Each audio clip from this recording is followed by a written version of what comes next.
In mathematics, every problem has a solution. You're either right or you are wrong. You can write a composition and there's no right or wrong about it.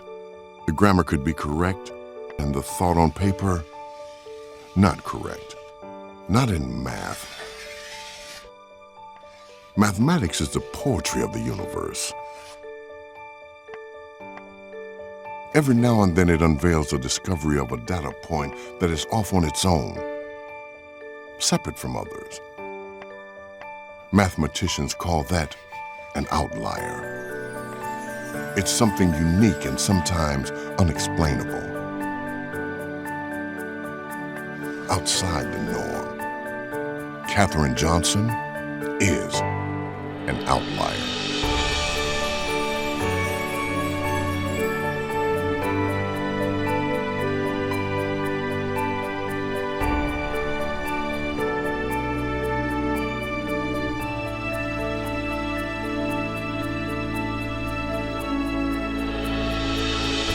I like to count. I counted everything. After going to church, I counted the steps to church. 16 steps to going upstairs to my second floor. And I counted them every time as if they might change. But it was just became a habit. Fueled by her love of mathematics, the little girl who liked to count ultimately carved out her place in the history of the United States space program. From America's first manned spaceflight to the space shuttle, her computations were instrumental. The trajectory of her life is one almost no one would have predicted. Katherine was born in White Sulphur Springs, West Virginia, a mathematical genius nurtured by a father who cultivated crops and a love of learning. Her mother was a seamstress who took in laundry. Joshua and Joylette Coleman had 4 children: Horace, Margaret, Charles, and Catherine, the youngest, born on August 26, 1918. While her sister mostly stayed inside and helped their mother, Katherine preferred to be outside, doing whatever the boys did. Threw rocks, among other things. But kids play. But he said to a child one day who was picking on me, he said, "Don't run away from her." He said, "'Cause she can nail you with a rock." And I could. So she could pick on me standing close, but if she went away, bam. But that was one of the things I learned playing with boxes, with boys, how to defend yourself. So I was always prepared. A precocious child, Katherine was only 10 when she was academically ready for high school. But schools were segregated then, and 8th grade was as far as a black child could go in the rural area where they lived. Undeterred, Joshua moved his wife and children about 130 miles west so that Katherine and her siblings could earn high school diplomas at the West Virginia Colored Institute. Joshua stayed back at the family home on Church Street in White Sulphur Springs, where the family reunited during the summer breaks and holidays. These were the years of the Great Depression. Income from the farm wasn't enough to support the family and pay for the education of 4 children. So Joshua worked as a bellman at the world-renowned Greenbrier Resort. And when they were home, family members worked there too. Katherine worked as a presser, ironing the gowns of Illuminati that frequented the 5-star resorts. Daughter Kathy Moore recalls a favorite family story. Well, it had just happened that she was in the room with one of the guests who was French, and she was on the phone talking. And when she got off, she looked at my mother and she said, "You understood every word I said, didn't you?" she said. So she took her to this gentleman and she said, She's going to be taking French 2 next year. Let's see if we can help her. And he took her downstairs to the chef, and he worked with her all summer. And when she got back to school, the teacher thought she had been to France because her accent was so perfect and she was so fluent. Catherine Creola Coleman finished high school at the age of 14 and enrolled at the all-black West Virginia State College on the same campus as her high school. In 1937, at the age of 18, she had not one but 2 college degrees, summa cum laude, one in mathematics, the other in French. One of her professors was Dr. William Shefflin Claytor, a mathematical genius in his own right. The math professor was a younger PhD himself, and he was good. And he would get after me for, "Why don't you ask me questions? And I know you know the answer." I said, "Well, they're kids here. I can look at them and tell they want to ask a question, but they're afraid to, so I ask it for them." He said, "I knew there was some stupid reason because you're always asking questions, and I know you know the answer." Only the 3rd African American to earn a doctorate in math, Claytor pushed her academically, creating classes just for her, and he challenged her to pursue a career as a research mathematician. When Katherine worked with William Claytor actually created courses for her because she completed all of the courses that were offered to her. He told her, you will go on and do research in mathematics. She asked, "There's no job out there for me." William Claytor knew that dilemma because when he graduated from with his PhD from the University of Pennsylvania, he only had one job. That was at West Virginia State University, which is a historically black college. He couldn't get a job anywhere else, even though he received national praise for his thesis and his research work. Nobody would hire him. So Katherine Johnson telling him, "There's no job out there for me," that didn't stop him. He told her, "You have to figure that out," as did he. Unfortunately, a career as a research mathematician was about as real as the man on the moon. In those days, only 2% of all black women earned college degrees. Among white women, the number was 10%. Career opportunities for educated young women of any race were rather limited. So she did what most did and became a teacher. Her first assignment was at the Carnegie High School in Marion, Virginia, just across the border from West Virginia. Catherine challenged her students. She taught me in the 5th grade, and she was a real good teacher. I enjoyed her classes. She had a way of making classes fun or very interesting. She wanted you to be all you could be. I mean, that was one of her conversations, maybe once a month, that we achieve whatever we can to make it in the world. She always told us, you have to do your best. Make sure you do your best. And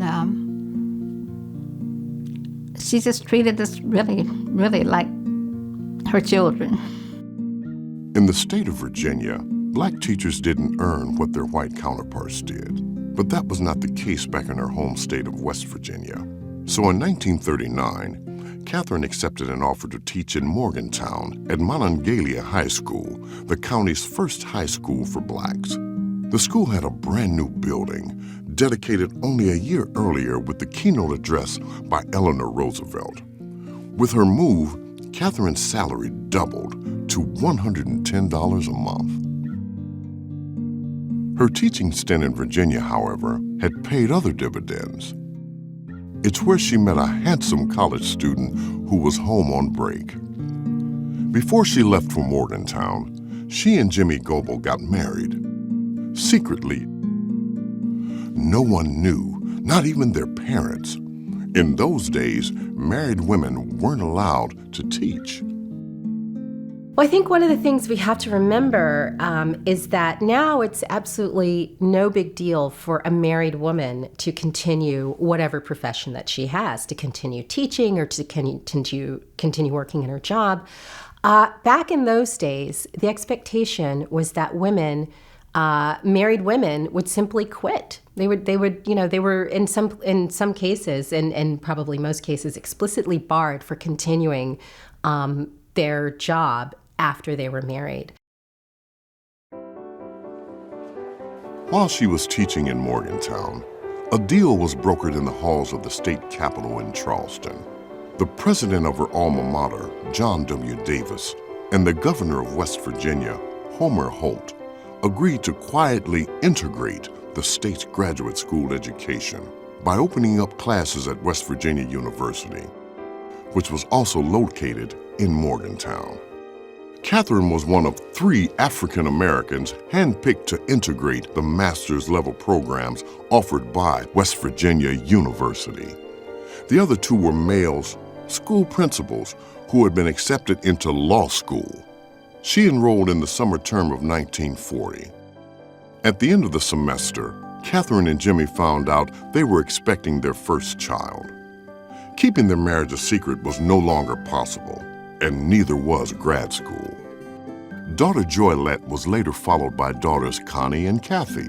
The family made their home in Bluefield, West Virginia, and Jimmy taught high school science.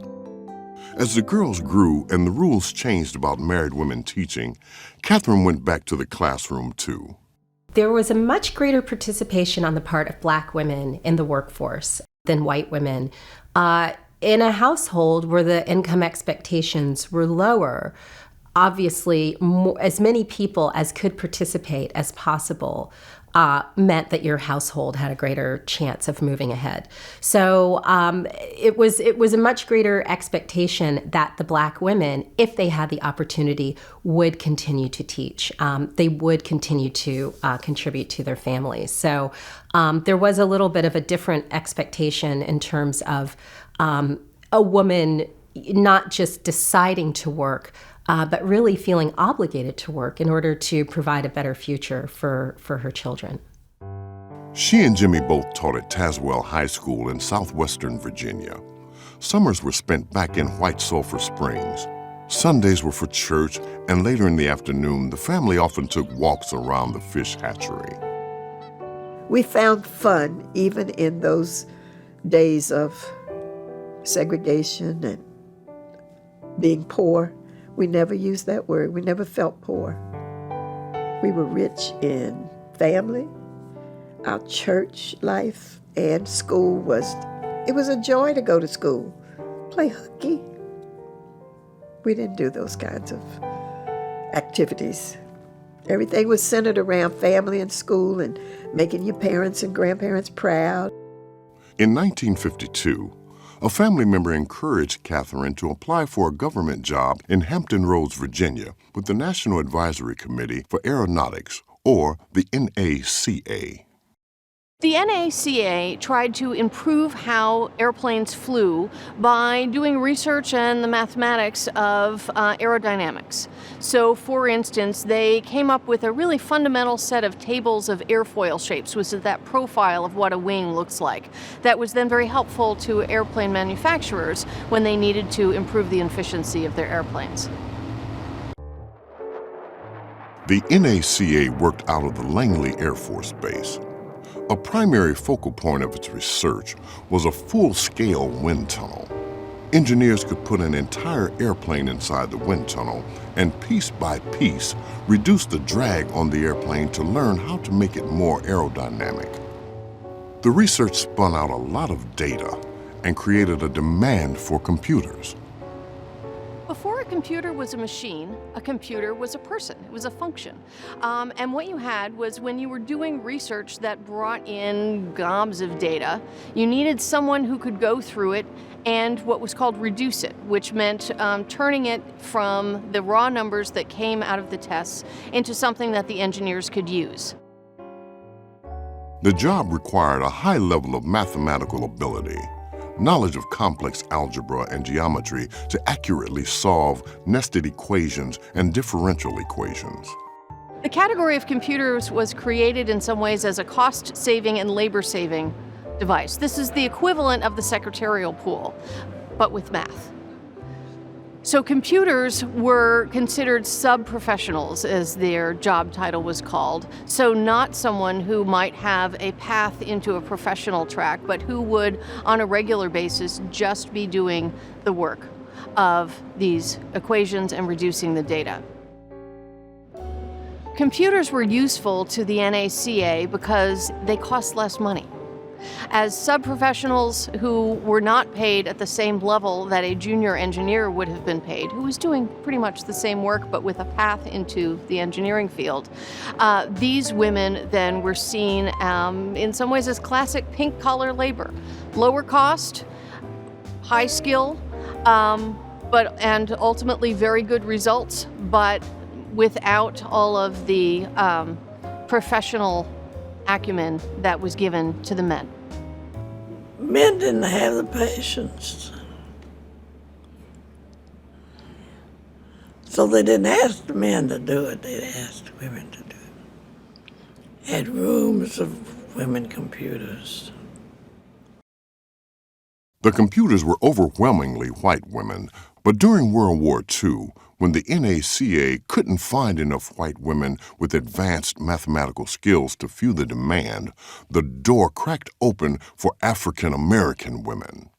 An executive order issued in 1941 by President Roosevelt also forbid discrimination in the defense industries. African Americans started being recruited into the computing field in the 1940s as a part of the staffing up of that to handle this drag reduction program that was being done and all of the work that they were doing for the war effort. And in some ways, as they got into the 1950s and 1960s, having a group of African American computers both satisfied federal interests in having a more integrated workforce with people of different races working in federal employ, and at the same time the state laws and also just mores of Virginia of having that segregated. So there was a group that came to be known as the West Computers, part of a new group that was developed in the 1940s. African American women with mathematics and science degrees from colleges and universities who then could be a pool of people that would be a resource to all of the engineering projects at the NACA.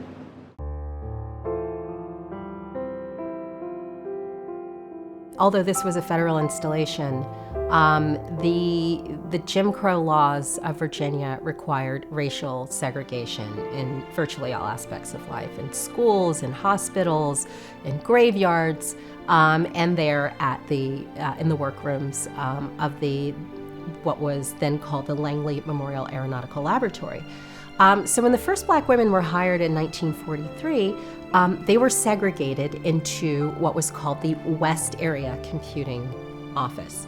And that was as distinct from the East Area Computing Office on the east side of the Langley campus at that time, where the white women worked. So they were segregated in their own office. They were required to use the colored bathrooms. They sat at the colored table in the cafeteria. Katherine applied to NACA in 1952. Not surprisingly, she passed all the employment tests. However, she was told the quota had been filled and to come back next year. She did. Katherine joined the NACA in 1953 and was assigned to the West Computer Group, an all-African American group of female mathematicians. Coincidentally, she went to work under the supervision of another woman who had grown up in West Virginia, Dorothy Vaughn. Just 2 weeks into working there, Katherine was assigned to the Flight Research Division.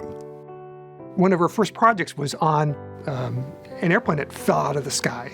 Right? That's how it's described. The airplane was a small general aviation size aircraft that was flying along, and suddenly it crashes.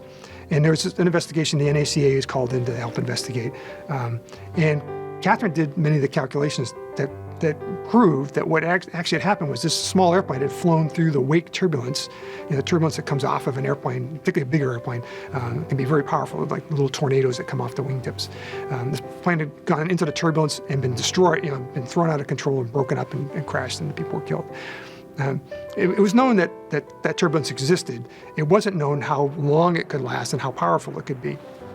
So she basically did the research and writes up the report. The engineer who she was working under actually signs the report, and it was assigned to him. But she did the basic work on it. And as a result of that, the government changed the rules for how far apart planes have to be when they're flying through the air. Those rules are still in use today. Katherine Johnson's skill set were a very good match, I think, not just with the actual kind of work that they were doing in the Flight Research Division, but also temperamentally. She was a very good fit with the people working there. So as she tells it, they borrowed her from the pool and they forgot to send her back. She was a very good fit. And so that was the beginning of, a trajectory that would eventually take her through the heart of the American space program. Hired for her mathematical prowess, Katherine's brilliant, inquisitive mind was paired with a personality to match. It wasn't long before she began to break barriers. Meanwhile, her husband Jimmy took a job in the bustling shipyards of Newport News, which paid a great deal more than a teacher's salary. In 1 week, he could bring home as much as he did in 1 month as a teacher. The family settled in their home in a segregated part of town, the Newsom Park subdivision in Hampton. But it wasn't long before Jimmy became ill and passed away in December 1956 of cancer.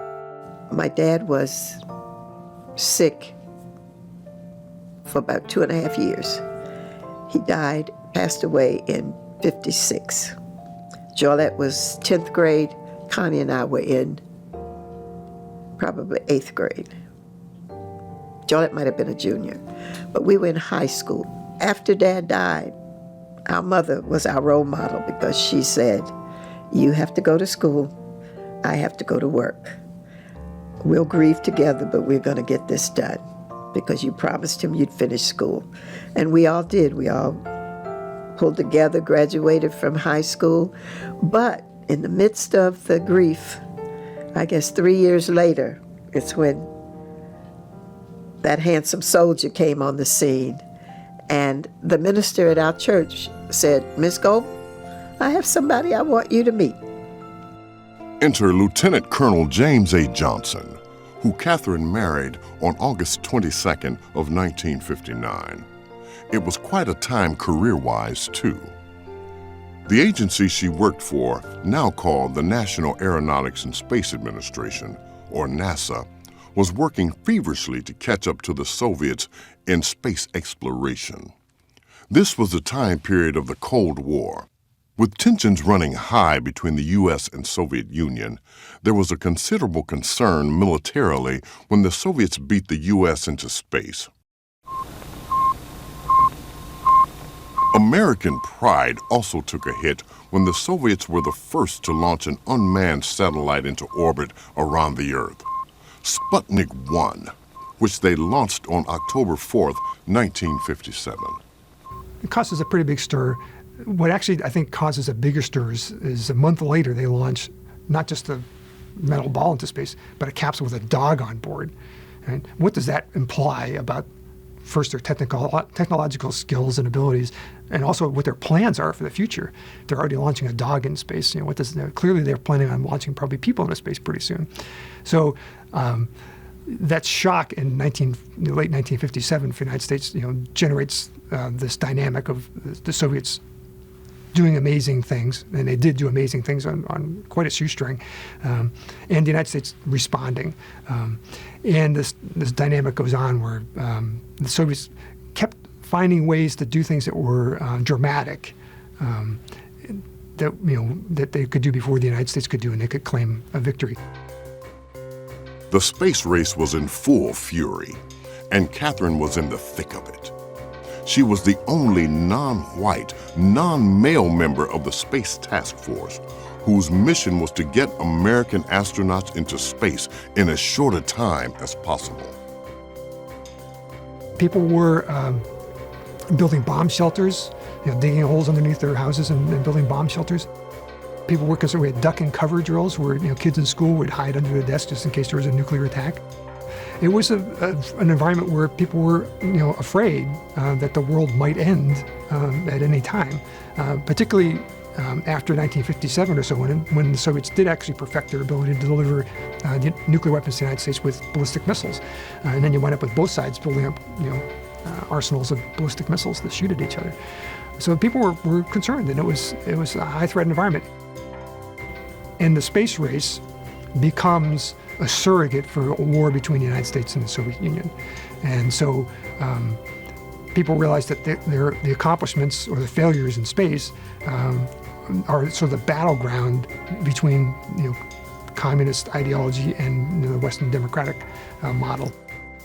As engineers and scientists worked frantically to catch up with and hopefully catapult ahead of the Soviets, NASA announced its first group of astronauts, known as the Mercury 7.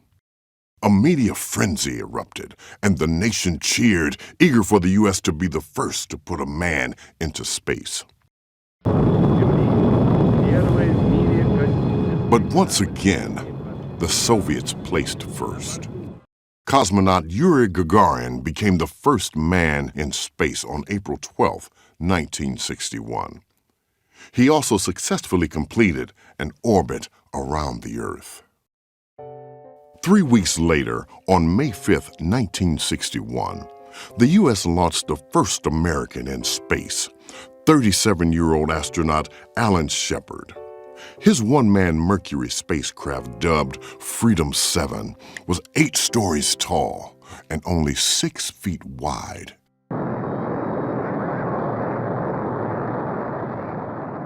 It blasted into space and rose in an arc 116 miles above the Earth's surface.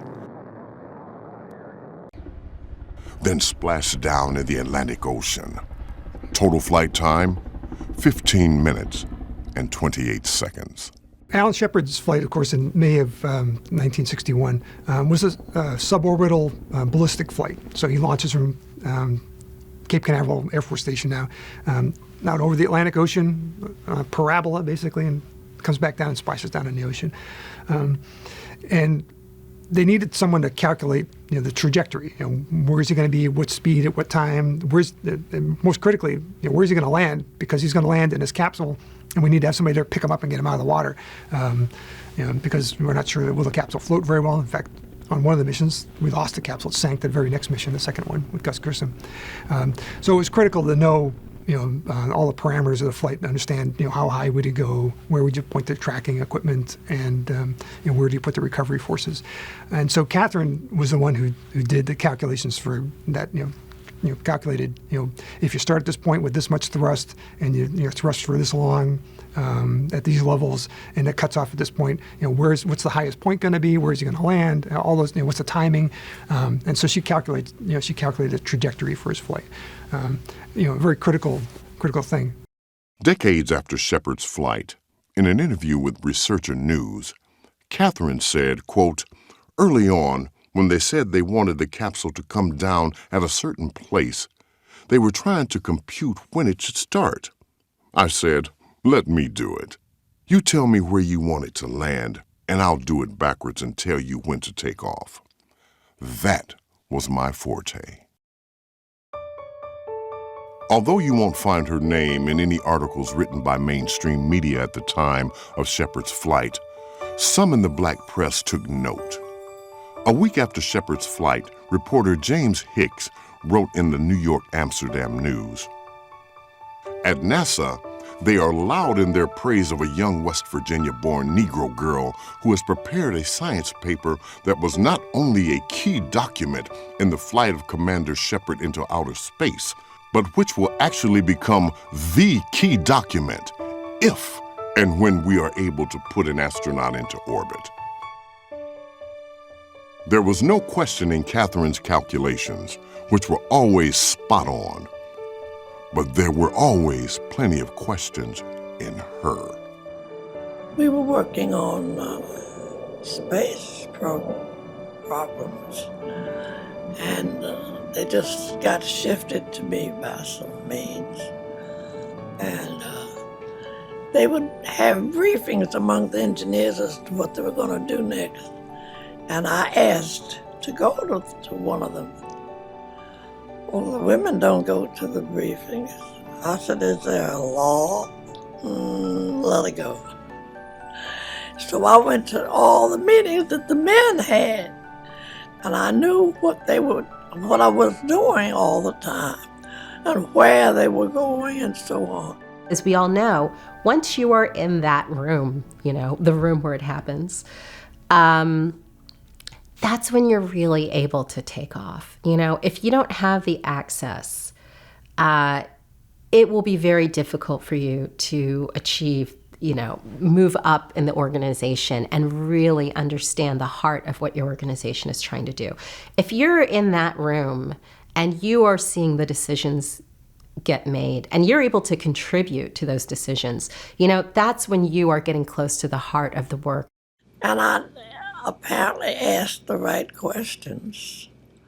And so I got gradually into the group. I met with the engineers all the time.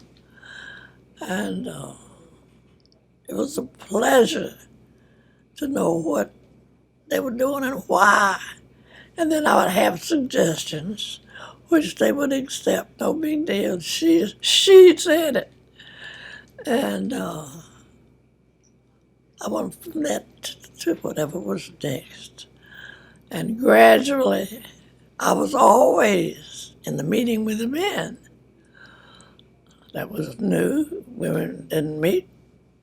The computers didn't meet with the engineers.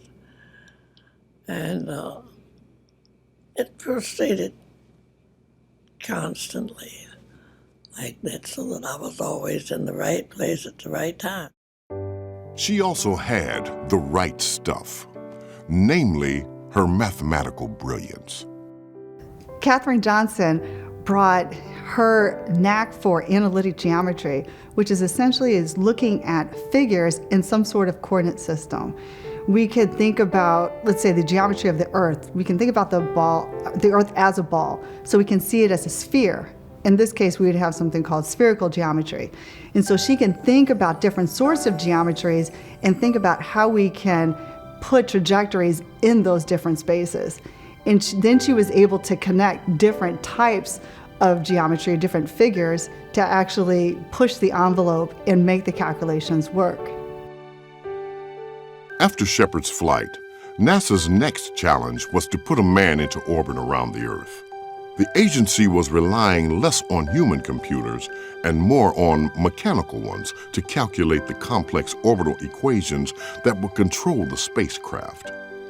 The transition from humans to machines made some uneasy, including the astronauts who were trusting their lives to the accuracy of the calculations. And there were a lot of concerns about the computers, these IBM computers they were relying on for John Glenn's flight, because you had to have them, they had to be able to work, and they had to be able to feed the data back and forth to the space capsule rapidly in a way that human computers couldn't do. So the question was, how are we sure that the data the computer's giving us is good? Because there were some cases where they ran the computer data and it didn't seem to come out right. So as they're discussing this problem, the engineers at NASA scratching their heads over what are we going to do about this. And in the course of this discussion, John Glenn's involved in the discussion because, of course, he's concerned about, is this computer going to work the way I want it to work? It depends on whether I get home safely or not. And he said, well, have the girl check the numbers. Now, have the girl check the numbers. We know for a fact that John Glenn actually said that. And we've checked with John Glenn. He confirmed that he, in fact, actually said that. A number of other people have also, confirmed that that's what happened. There's some context. The girl, right? Computers at that time were all women, and they were all referred to as the girl, right? But when John Glenn was talking about the girl, it was very clear who he meant, because Katherine Johnson was the girl when you talked about trajectory calculations. So when he said, have the girl check the numbers, it was very clear that he meant, I want Katherine to go there and do this calculation. After weeks of launch delays, some for mechanical problems, others for adverse weather conditions, it was finally all systems go on February 20th, 1962.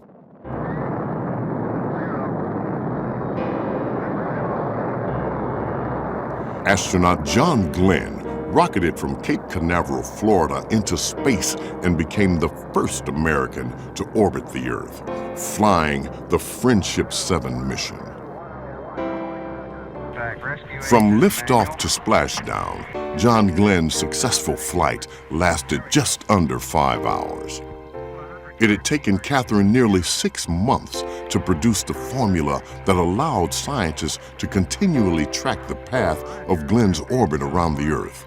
It had taken her a couple of days to double-check the math the machine computer had spit out, giving Glenn the confidence he needed before strapping himself in. After all, the odds of his survival were estimated at 1 in 6. The first time that a human being goes into space and orbits the Earth, it's an entirely different kind of flying. It is an order of magnitude harder than a suborbital spaceflight that just goes up into space and splashes back down hundreds of miles away. And so I think the fact that Katherine Johnson was asked to double check all of those numbers before John Glenn went into space speaks both to her reputation, but also to an unease about the transition to these black boxes where you put in numbers and got out results and didn't really know exactly what had happened to them in between, in a way that she could always explain what she had done, and they knew that she understood all of the equations that she was working with. John Glenn became a national hero, complete with a ticker tape parade in New York City celebrating his mission.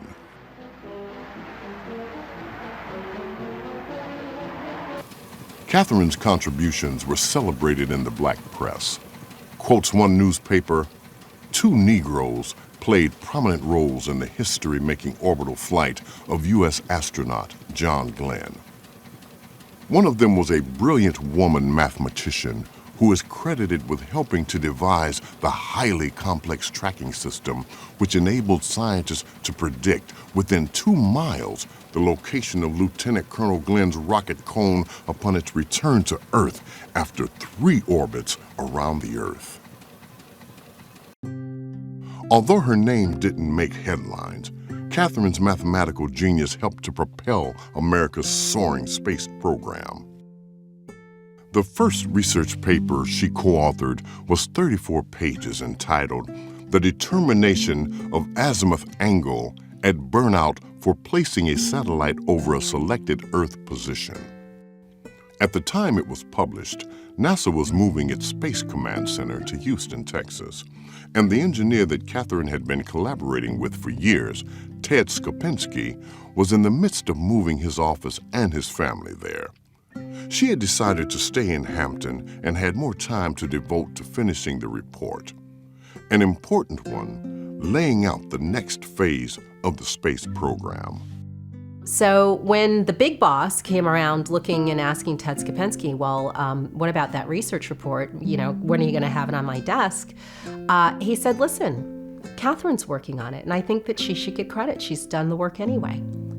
So, you know, here we had an instance of an engineer who worked very closely with her, who not only recognized her talent in the context of their working relationship, but really pushed for everyone else to recognize it as well, and for her to get the credit that she deserved. So that was a real barrier-breaking moment for that particular group, and you know, it was a really key document in that early part of the space program.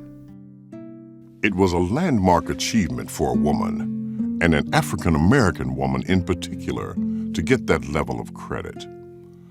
Published 9 months before Shepard's flight, It was the first paper out of the Space Division that had a woman's name on it. In all, Katherine co-authored 26 scientific papers. Their titles and corresponding computations and diagrams are as cerebral as you would expect from a research mathematician. The orbital behavior of the Echo 1 satellite and its rocket casing during the first 500 days. Approximate solutions for the flight path angle of a re-entry vehicle in the upper atmosphere.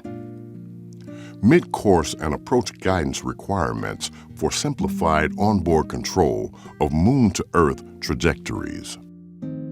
So the fact that Katherine Johnson, as an African-American woman, was co-author on some of these technical papers says something very important about how much she was seen as a real collaborator in the actual engineering that was being done, and how much of that work was really hers, that even in that era when it would have been customary not to credit the woman, the computer, this African-American woman was co-author on these papers and really gained a reputation, especially in the 70s and 1980s, as one of the pioneers and premier leaders of this field.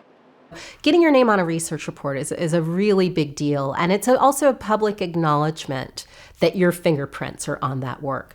And that's what the women wanted, who were ambitious and loved their work, just like the men. They wanted their name on the report. I've done the work.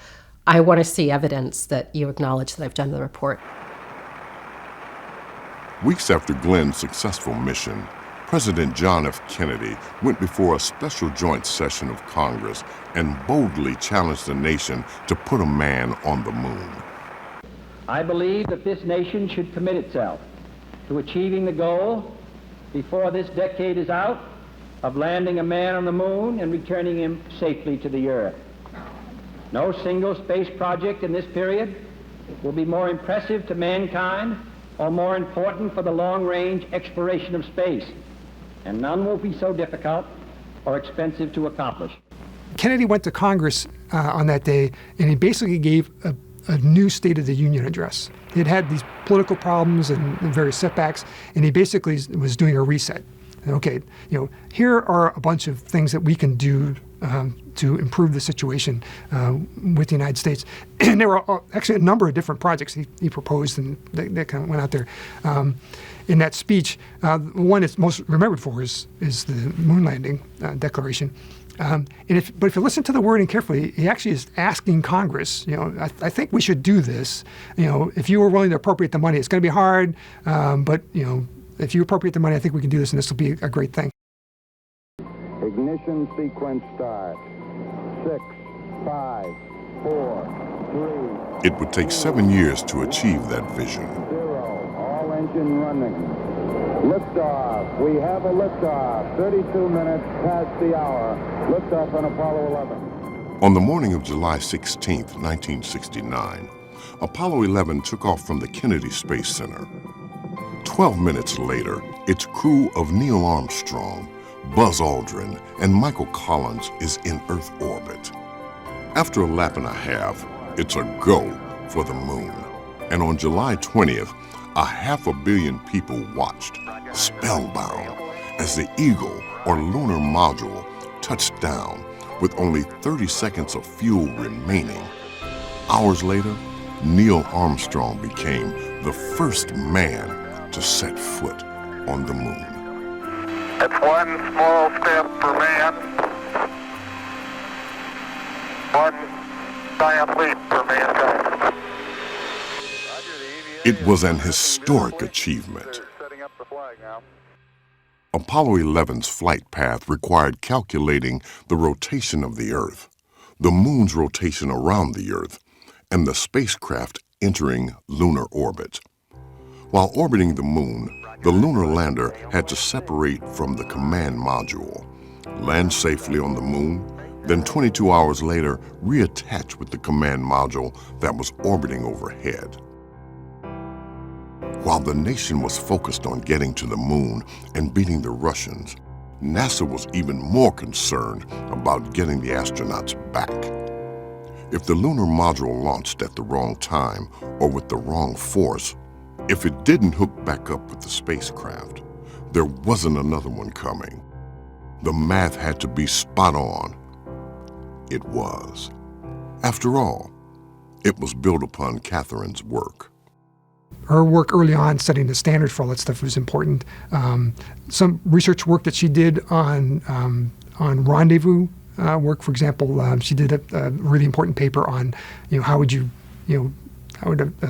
a spacecraft, the reverse of the John Glenn returning to Earth problem. How do you get from the surface of a planet to meet up with a spacecraft up in outer space? She'd done the initial work on that, and that paper was really critical to the Apollo program because it required launching off the moon to rendezvous with the command module and bring the crew safely home. Apollo 11's triumphant return was mission accomplished. It was followed 4 months later by Apollo 12 in November 1969. It too went as planned. Then came Apollo 13. Intended to be the third trip to the moon, the mission had to be aborted just 2 days in, on April 13, 1970, when an explosion ripped through one of the oxygen tanks, crippling the spacecraft. Okay, Houston, we've had a problem here. The command module's normal supply of electricity, light, and water was lost about 200,000 miles from Earth. For 4 days, the nation was on edge, and NASA engineers, scientists, and technicians were challenged to the limits of their knowledge. Could we get the astronauts home safe? Katherine Johnson really made a name for herself within NASA as a go-to person for orbital mechanics. And one of the things that happened with the Apollo 13 mission when they needed to reroute that craft and bring those gentlemen safely back to Earth is that they were doing a lot of unexpected math very quickly in the moment that needed to be right. That's not how NASA usually worked. NASA had made their reputation and still works very much on anticipating problems, planning for them, testing them, and knowing before a problem happens what the answer will be so that they can do that in the moment. Apollo 13 really threw people back on having to do new solutions in the moment that they knew had to work and on which lives relied. And Katherine Johnson then was seen as somebody who could reliably do that, who could think on her feet, who knew the material well enough, who knew the math well enough, that if she said that this orbital trajectory would work and in fact would help bring those gentlemen back to Earth on a free return around the moon, that it would work. With the onboard mechanical computers out, NASA fell back to a series of reports that Katherine had co-authored 3 years earlier with her colleague, Al Hamer. She developed a method for, using, quick calculations with, looking at stars with, a sextant or sighting the stars to determine where your position was in space and what your attitude was.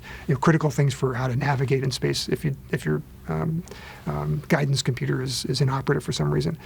And in fact, there was a case where the guidance computer was inoperative on Apollo 13. They had to turn off the electricity, which turned off the computers, and they were flying, ballistically around the moon. There was, no guidance until they turned the computer back on, her technique would have been very useful, except for one thing. When the service module exploded, it set a whole bunch of debris around, and so the Apollo 13 craft was flying around the moon with a cloud of bits and pieces around it that you really made it difficult to distinguish what those were and what the stars were. Scrambling and improvising around the clock, NASA held its collective breath until the crew of James Lovell, Jack Swigert, and Fred Hayes splashed down in the Pacific on April 19, 1970. NASA records the mission as a successful failure because of the experience gained in rescuing the crew. Katherine says she's proudest of her work on the Apollo missions. There were 17 in all, but her work did not stop there. She went on to contribute to the Space Shuttle program and the Earth Resources satellite. Johnson worked at NASA until 1986, a total of 33 years. The depth and breadth of the space program that she not only witnessed, but helped to shape is astonishing. The girl who liked to count became the woman who can hardly count her awards. They include the NASA Lunar Orbiter Award and 3 NASA Special Achievement Awards. She was named Mathematician of the Year in 1997 by the National Technical Association, and in 1999, she received an Alumni of the Year award from her alma mater, West Virginia State University. In her 33 years at NASA, Katherine was a pioneer who broke the barriers of race and gender, showing generations of young people that everyone can excel in math and science and reach for the stars. In November of 2015, Katherine was awarded the Presidential Medal of Freedom, the nation's highest civilian honor, by President Barack Obama. On May 5, 2016, she returned to NASA Langley on the 55th anniversary of Shepard's historic flight to attend a ceremony where a $30 million computational research facility was named in her honor. As part of the event, Johnson also received a Silver Snoopy Award from Leland Melvin, a former astronaut. The award is given to people who have made outstanding contributions to flight safety and mission success. I would say Katherine Johnson is a shero. You know, we have heroes, but we also have sheroes. So she's a role model. She's a shero, someone that, you know, men and women look up to, you know, young and old look up to as a person that's accomplished some incredible things, but she's done it with such humility and grace and honor. It seems strange to think back that we lived with this lady, and for a long time we didn't know exactly what she did. She went to work because at the time it was secret work, but she didn't talk about it. And I was in college. Looked down and there's her picture looking at me on a newspaper. I called, "Mom, why didn't you tell me?" She said, "Kathy, I've been at NASA all this time. I'm just doing my job." In 2016, her story and that of 2 of her colleagues went Hollywood in the film Hidden Figures. I think one of the most profound lessons that I learned from Katherine Johnson is something that she told me and has told other people that she learned from her father. And that is the following: you are no better than anyone else, and no one is better than you. Katherine Johnson is an outlier in that she was really there at the forefront, pushing the envelope to do more. When she was given a job to do, either performing calculations or computations, she would add more to what they were asking, and she would do more, and she would push to actually say, "Give me more, let me do more work," and she would do it very well. And then she would look for the next problem to solve. X. Triple X. 24. I liked learning. And I was always concerned about the next step, whether I was going to use it or who was going to use it. But I was always concerned about the next step in any procedure that I was dealing with. But I liked learning myself. I still like to learn.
The preceding program was produced by Motion Masters, which is solely responsible for its content. Major support for this project was provided by Fonda Elliott. Supporters include the Dow Chemical Company, the West Virginia Humanities Council, a state affiliate of the National Endowment for the Humanities, and the West Virginia Lottery. Additional support has been provided by the Herbert Henderson Office of Minority Affairs, Office of Governor Jim Justice, and the West Virginia Department of Education.